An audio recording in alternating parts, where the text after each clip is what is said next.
Class 11 gravitation একটা important chapter. Gravitation থেকে আমরা বেশ কিছু প্রবলেম করেছি। তো আপাতত আরও একটা প্রবলেম নিয়ে চলে এসেছি আমরা। এটাও জিমেনের প্রশ্ন। কি বলা আছে দেখো, a particle is projected from a at a distance 4r from the center of earth with the speed v1 in a direction making 30 degree with vertical। কি বলা আছে দেখো, ধরে নাও এটা পৃথিবী, এই পৃথিবীর সেন্টার থেকে 4r ডিস্টেন্সে বলেছে at a distance 4r from the center of earth।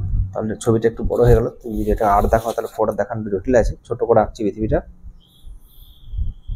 এরকম। তাহলে সেন্টার এতটা হচ্ছে r, রেডিয়াস অফ আর্থ এটা r, 2r, 3r, 4r, মানে এরকম কিছু একটা। আমি ছবিতে 100% হবে না, figure is not in scale. তো এই যে ডিস্টেন্সটা এটা হচ্ছে 4r।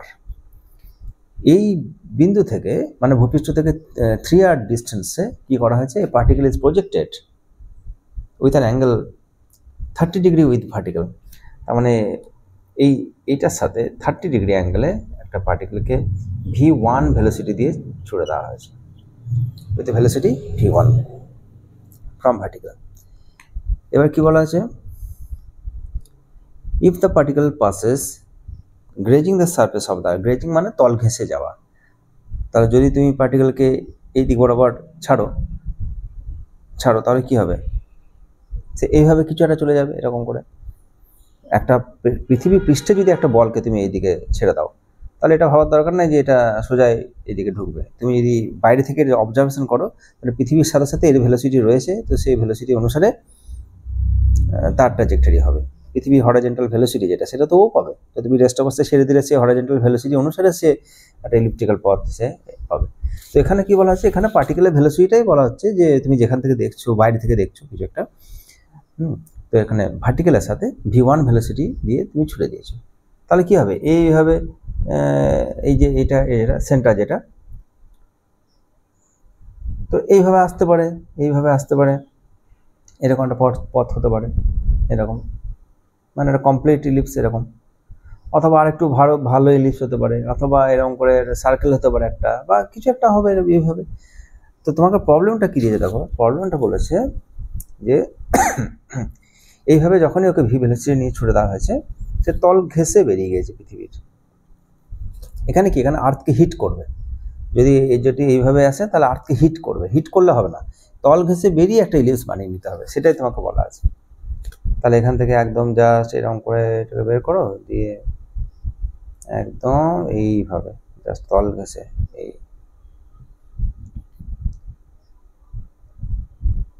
যদি কমপ্লিট ইলিপস করো তাহলে এটাকে নিয়ে গিয়ে আবার তুমি এইভাবে বাড়াতে পারো।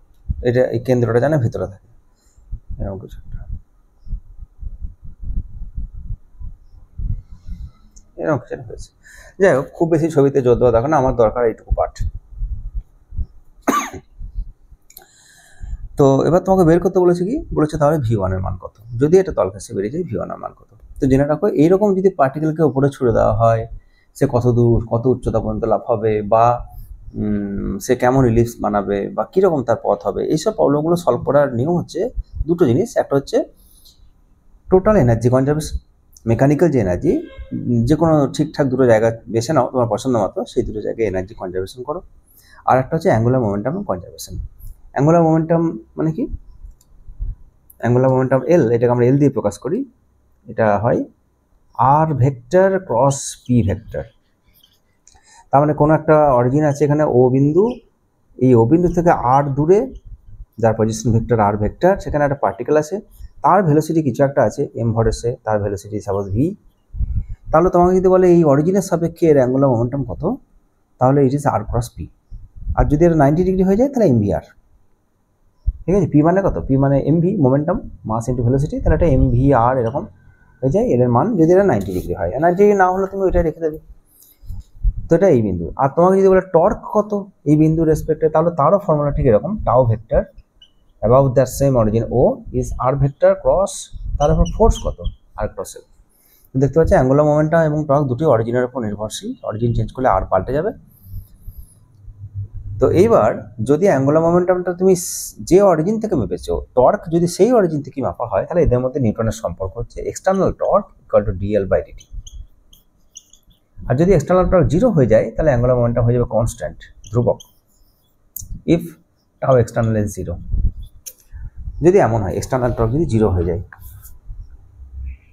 তার মানে তুমি এখন যে সিস্টেমটা দেখছো এটা হচ্ছে আর্থ আর মাস সিস্টেম। তো এই সিস্টেমে যে পারস্পরিক ফোর্স সেটা আর ভেক্টর বরাবর। এই পার্টিকুলার উপর যদি ফোর্স তুমি দেখো, গ্র্যাভিটি নিচের দিকে টানছে, এইটাই তো আর ভেক্টর।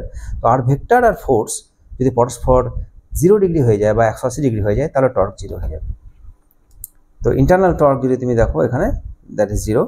শুধু পার্টিকেলকে যদি তুমি দেখো, পার্টিকেলকে, ঠিক আছে, পার্টিকেলের টর্ক, পার্টিকেলের ওপর টর্ক বের করছো, টর্ক অফ দ্য সিস্টেম নয়, পার্টিকেলের আমাদের অ্যাঙ্গুলার মোমেন্টাম কত। তাহলে যদি পার্টিকেলের ওপর আর্থকে এক্সটার্নাল ধরে তুমি যদি পার্টিকেলকে দেখো, তাহলে এর যে টর্ক এটা যদি 0 হয়, তাহলে angular momentum of the particle about the same origin is constant. তাহলে তুমি এখানে যে অ্যাঙ্গুলার মোমেন্টাম হবে, এখানেও তাই হবে, এখানেও তাই হবে, এখানেও তাই হবে, এখানেও তাই হবে, শুধু মানে নয় দিকেও কনস্ট্যান্ট, কারণ এর একটা দিক রয়েছে আর ক্রস পি করলে সে ডিরেকশন হবে বোর্ডের ভিতর দিকে। এক্ষেত্রে R vector cross P vector, P মানে ভেলোসিটি, এমভি মোমেন্টাম। তাহলে দু জায়গায় অ্যাঙ্গুলার মোমেন্টাম কনস্ট্যান্ট করতে হবে অন্তত, তাহলে একটা কিছু হবে। আর দু জায়গায় কাইনেটিক এনার্জি কনস্ট্যান্ট করতে হবে। তো ফার্স্ট অ্যাঙ্গুলার মোমেন্টাম কনস্ট্যান্ট করে নাও দুই জায়গায়। কোথায় অ্যাঙ্গুলার মোমেন্টামের formula? L vector is equal to R cross P, R vector cross P vector, এটা। তাহলে এই যে বিন্দুটাকে, সাপোজ এই বিন্দুটার নাম দিয়ে দাও এ, এই বিন্দুতে অ্যাঙ্গুলার মোমেন্টাম কত হবে? এম, এখানে এম ভরের পার্টিকেল আছে, তো এম। আর এই যে ডিস্টেন্সটা, এই ডিস্টেন্সটার মান কত? 4r। এই অরিজিন থেকে তুমি মাপছো, সেন্টার অফ দ্য আর্থ থেকে। So M into 4r। আর ভেলোসিটি কত? আর ভেলোসিটি এখানে v1, আর এদের দুটোর মধ্যে যে অ্যাঙ্গেল আর পি ভেক্টরের মধ্যে যেটা অ্যাঙ্গেল, সেটা বসবে। তো এখানে আর পি ভেক্টরের মধ্যে যেটা অ্যাঙ্গেল, সেটা হচ্ছে 30 ডিগ্রি। তো তুমি এখানে sin 30 বসিয়ে দিতে পারো, ঠিক আছে। এখন sin 30, অথবা তুমি cos 60 বসিয়ে দিতে পারো এখানে। যে এটা যদি ভি হয়, তাহলে এটা ভি cos থিটা, এটা হচ্ছে ভি sin থিটা, এইভাবে। তো তুমি যদি হরাইজন্টালের সাথে যদি এটাকে থিটা বসাও, এটা এই অ্যাঙ্গেলটা যদি তুমি হরাইজন্টালের সাথে দেখো, তাহলে এটা ভি এর আর এর সাথে পারপেন্ডিকুলার যে কম্পোনেন্ট, মানে ভি cos 60, সেইটার জন্য অ্যাঙ্গুলার মোমেন্টাম পাচ্ছ। আর 0 হয়ে গেলে তো তুমি পাবে না। আর ভেক্টর যদি ভেলোসিটিও সেদিকে হয়, তাহলে তাদের মধ্যে তো অ্যাঙ্গেল 0, তখন অ্যাঙ্গুলার মোমেন্টাম 0। তাহলে এটা যদি আর ভেক্টর হয় আর ভেলোসিটি যদি পারপেন্ডিকুলার হয়, তাহলে তো হ্যাঁ ভালো, 90 ডিগ্রি মানে ম্যাক্সিমাম। আর যদি ভেলোসিটিটা আর ভেক্টরের সাথে অ্যাঙ্গেল করে থাকে, তাহলে সেই অ্যাঙ্গেলের কম্পোনেন্ট অনুসারে একটা পার্ট 0 আর একটা পার্ট ম্যাক্সিমাম ভ্যালু দেবে। তো এটা হচ্ছে, যাই হোক, তো এল সমান এই ফর্মুলা থেকে ডাইরেক্ট দেখো আর পি এবং এদের মধ্যে অ্যাঙ্গেলের সাইন। তো আর আছে 4r সেন্টার থেকে, ভেলোসিটি v1, আর তাদের মধ্যে সাইনের অ্যাঙ্গেল আছে 30 degree, R M is there. এটা কোথায় করলাম? এটা এই বিন্দুতে, এখানে। এবার তুমি এই বিন্দুতে চলে এসো, তোমাকে বলেছে তল ঘেঁষে বেরিয়ে গেছে দিয়ে একটা ইলিপস এইভাবে বানিয়েছে। তাহলে এই জায়গায় দেখো, এটা রেডিয়াস ভেক্টর, এটা হচ্ছে ভেলোসিটির সাথে পারপেন্ডিকুলার।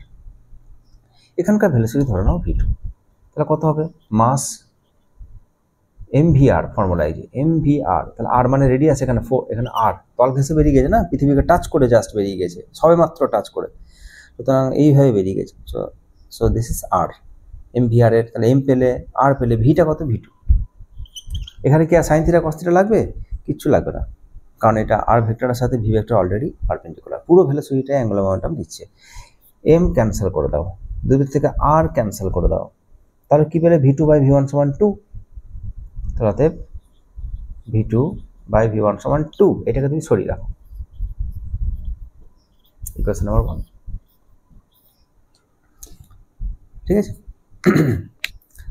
এবার এটা হচ্ছে ফার্স্ট কাজ। এবার হচ্ছে এনার্জি কনজারভেশন। এনার্জি কনজারভেশন কীভাবে করবে? সেম দুটো বিন্দু তুমি বেছে নাও, তাহলে এখানে যা মোট এনার্জি, এখানেও তাই মোট এনার্জি হবে, কারণ কোনো এক্সটার্নাল টর্ক নেই, এই দুটো ছাড়া তো আর কেউ নেই। তাহলে এই সিস্টেমের বাইরে থেকে কেউ ফোর্স দেয়নি, এক্সটার্নাল টর্ক সবই 0।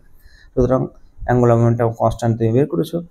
আর আমাদের এই যে সিস্টেমটা, এটা কনজারভেটিভ পার্টিকেলে রয়েছে, এটা কনজারভেটিভ ফোর্স ফিল্ডের আওতায় রয়েছে এই সিস্টেমটা, আর্থ আর ব্লক সিস্টেম। তো কনজারভেটিভ সিস্টেমে টোটাল এনার্জি সর্বদা কনস্ট্যান্ট হয়। তো এখানে মোট এনার্জি কত পার্টিকেলের, তো এখানে potential energy of the two particle system সেটা হচ্ছে GMM/4R, GMM/4R। এটা কি স্থিতিশক্তি। গতিশক্তি কত, হাফ এম ভি স্কোয়ার, তাহলে হাফ এম V1 স্কোয়ার, এটা হচ্ছে এখানকার মোট শক্তি হয়ে গেল। স্থিতিশক্তি -GMM/R, গতিশক্তি হাফ এম ভি স্কোয়ার। এখানে স্থিতিশক্তি কত, -GMM/R, 4R নয় R এখানে।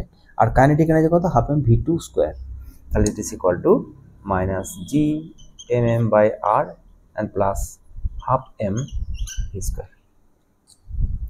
এম ক্যান্সেল করো, তাহলে এখানে কি পাচ্ছ, এখানে পাচ্ছ একটা পাচ্ছ GM/R এদিকে, আবার একটা GM/4R এদিকে। তাহলে রিঅ্যারেঞ্জ করো, এখানে V1 স্কোয়ার আছে, V2 স্কোয়ার আছে, এটা V2 হবে, V2 স্কোয়ার আছে, V2 জায়গায় তুমি V1কে বসিয়ে দাও, কারণ তোমাকে V1 বের করতে বলেছে, ফাইন্ড V1। তাহলে অতএব এটা তুমি সাজিয়ে নাও, তাহলে half V2 square minus half V1 square, এটা ওই পাশে নিয়ে যাও, তাহলে 3/4 GM/R। এখানে একটা 1/4 আছে, এখানে আর আছে, তো এটা 3/4। শুধু V1টাকে রাখো, V2 মান এখানে বসিয়ে দাও, V2/V1 সমান 2, সুতরাং V2 স্কোয়ার সমান 4 V1 স্কোয়ার। তো সে 4 V1 স্কোয়ার মানে এটা একটা 2 কেটে যাবে, হ্যাঁ।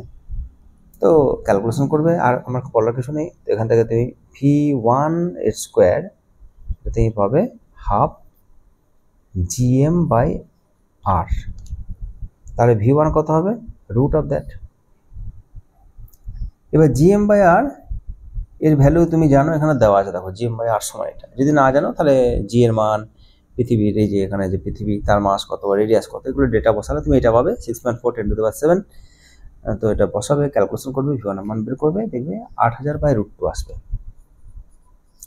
8000/√2 metre per second. Approximate use করবে, অনেকটা রেজাল্টটা অনেকটা আলাদা হয়ে যাবে, কারণ এখানে নিচে √2 আছে, এখানে উপরে √2 আছে। দেখো নিচে √2 আছে, তো √2 নিচে থাকাটাই সম্ভাবনাটাই বেশি এখানে। আর তারপরে 8000-এর কাছাকাছি, নিশ্চয়ই 800 আর 8000-এর মধ্যে অনেকটা ডিফারেন্স, সুতরাং অর্ডার চেঞ্জগুলো হবে না। এক্সাক্ট হয়তো তোমার অ্যাপ্রক্সিমেট ভ্যালু বের করলে হয়তো এটা 7500 এই টাইপের কিছু একটা এলো। আর তুমি যদি তার নিয়ারেস্ট অ্যান্সার কাউকে না পাও কাছাকাছি কম্পারিজনের জন্য, তাহলে সেটাই কারেক্ট করে দিতে পারো। তাহলে ভেবে চিন্তে অপশন বুঝে শুনে ঠিক করবে। ঠিক আছে, এটা খুব ইম্পর্টেন্ট অঙ্ক। নেক্সট অঙ্ক নিয়ে পরের ভিডিওতে আসবো।